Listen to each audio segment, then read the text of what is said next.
ಇನ್ನೊಂದು ನೀವು ಹೇಳಿದ್ರಲ್ಲ ಆ ದಯೆ ಅನ್ನೋ ಒಂದು ಪದಕ್ಕೆ ಅಂದರೆ ಅದನ್ನ ಏನಕ್ಕೆ ಬಳಸ್ತಿದ್ದೀರಾ ಅಥವಾ ರಾಜ್ಕುಮಾರ್ ಸರ್ದು ಒಂದು ಹೇಳಿದ್ರಲ್ಲ ಹಾಗೆ ನನ್ನ ತಂದೆ KBDCಯಲ್ಲಿ ಕೆಲಸ ಮಾಡ್ತಿದ್ರು.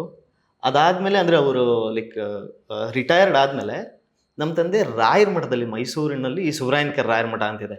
ಸುಷ್ಮೀಂದ್ರ ತೀರ್ಥರು ಅಂತ ಇನ್ನೊಬ್ರು ತುಂಬ ವಯಸ್ಸಾದವರು, ಹಾಗೆ ಒಬ್ರು ಬಿಳಿ ಗಡ್ಡದಲ್ಲಿ ಬಿಳಿ ಅಂದರೆ ತುಂಬ ಮುದ್ದಾಗಿರೋ ಒಬ್ರು ರಾಯರ ಮಠದ ಈಗ ಅಂದರೆ ಈಗಿದ್ದಾರಲ್ಲ ಅವರ ಒಂದು 2-3 ಹಿಂದ್ಗಡೆ ಗುರುಗಳವರು ಅವರಿದ್ದ ಸ್ಥಳ ಅದು ಸುಬ್ರಾಯನ್ಕರ್ ರಾಯರ ಮಠದಲ್ಲಿ.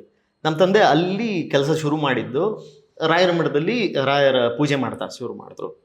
ಅದಾದಮೇಲೆ ಕುಂಬಾರಕೊಪ್ಪಲು ಅಂತ ಇನ್ನೊಂದು ರಾಯರ ಮಠ ಇದೆ. ಅಂದರೆ ಆಗಿನ ನಮ್ಮ ಪರಿಸ್ಥಿತಿ ಆ್ಯಕ್ಚುಲಿ ತುಂಬ ಚೆನ್ನಾಗಿರೋದಿಲ್ಲ. ಹೇಗಿತ್ತು ಅಂದರೆ ನಮ್ಮ ತಂದೆ ಮಠದಿಂದ ಯಾವಾಗ ಬರ್ತಾರೆ ಅಂತ ಕಾಯ್ತಿರ್ತಿದ್ವಿ.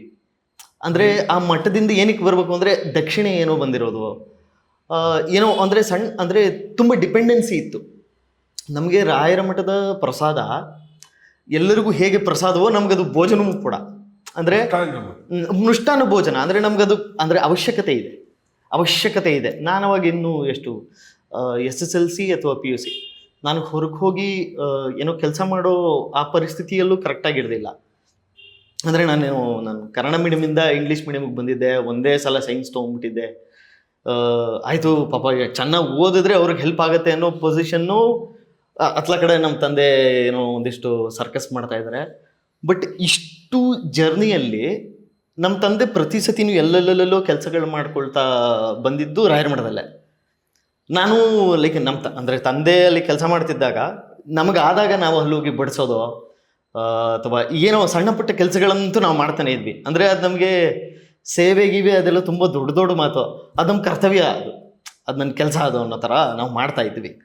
ಸೊ ಹಾಗಾಗಿ ಅಂಥ ಅಂದರೆ ಯಾವಾಗ ನಾನೊಬ್ಬ ನಟನಾಗಿ ಗುರುತಿಸ್ಕೊಂಡು ಥಿಯೇಟ್ರ್ಗಳಲ್ಲಿ ಕೆಲಸ ಮಾಡ್ಕೊಂಡು ಸೀರಿಯಲಲ್ಲಿ ಕೆಲಸ ಮಾಡ್ತಾ ಯಾವಾಗ ಒಂದು ಆಡಿಷನ್ನು ರಾಘವೇಂದ್ರ ಮಹಾತ್ಮೇಲೆ ಆಗ್ತಿದೆ ಅಂತ ಗೊತ್ತಾದಾಗ ಮನಸ್ಸಲ್ಲಿ ಒಂದೇ ಆಸೆ ಬಂದಿತ್ತು, ರಾಯರು ನಮ್ಮನ್ನು ಇಷ್ಟು ವರ್ಷಗಳಿಂದ ನಮ್ಮನ್ನು ಕಾಪಾಡ್ಕೊಂಡು ಬಂದಿದ್ದಾರೆ, ಅವ್ರ ಕೃಪದಲ್ಲೇ ನಾವೆಲ್ಲ ಬದುಕ್ತಾ ಇರೋದು. ನಾವೆಲ್ಲ ಅವರ ಒಂದು ದಿವ್ಯ ಚರಿತ್ರೆಯಲ್ಲಿ ಒಂದು ಸಣ್ಣ ಪಾತ್ರ ಆದರೂ ಬೇಕು.